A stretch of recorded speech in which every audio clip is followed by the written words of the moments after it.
Elle croyait vivre une histoire d'amour. Elle a failli ne jamais revenir. Plan serré sur une valise vide, musique lente et triste.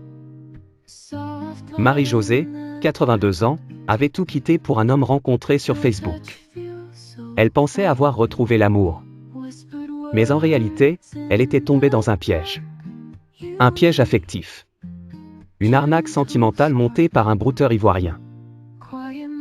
Elle a passé 8 mois à Abidjan. Dans des conditions difficiles, sans soins.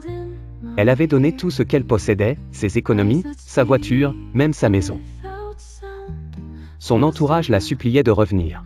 Mais elle répondait toujours la même chose: je suis amoureuse. Il m'aime. Vous ne comprenez rien.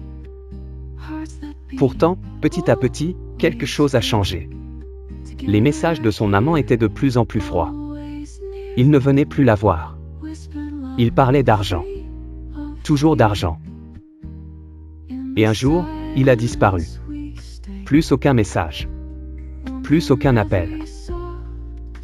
Marie-Josée se retrouve seule, sans argent, dans un petit appartement insalubre à Abidjan.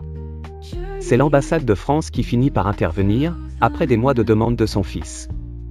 Il la retrouve affaiblie, confuse, amaigrie. En avril 2025, elle est rapatriée d'urgence.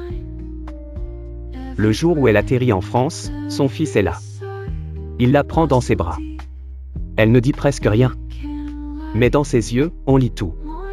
La honte, la peur, le choc. Aujourd'hui, Marie-Josée vit dans une maison de repos près de Rouen.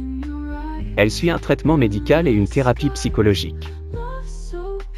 Et même si elle ne parle presque jamais de ce qu'il s'est passé. Un jour, elle a lâché cette phrase à sa petite fille: j'ai été amoureuse, mais pas aimée. Cette histoire n'est pas unique. Chaque année, des milliers de seniors tombent dans ce genre de piège.